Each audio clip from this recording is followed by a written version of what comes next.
Bonjour à tous, j'espère que vous êtes en pleine forme et prêts pour l'histoire d'un tube mythique.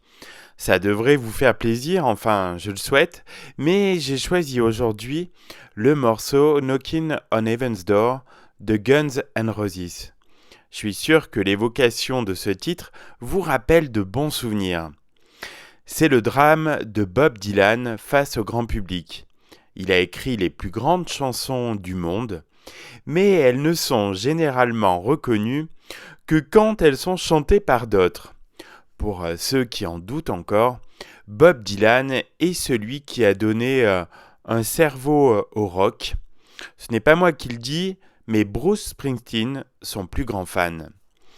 La reprise de Knockin' on Heaven's Door est la première chanson enregistrée par la nouvelle formule des Guns N' Roses en 1990 avec Matt Sorum à la batterie et Dizzy Reed au clavier. Une ou deux prises ont suffi pour mettre en boîte une version musclée de la chanson céleste Knockin' on Heaven's Door. Bob Dylan l'a composée en 1972 pour le film Pat Garrett et Billy the Kid, western non conventionnel réalisé par Sam Peckinpah et dans lequel il joue un petit rôle.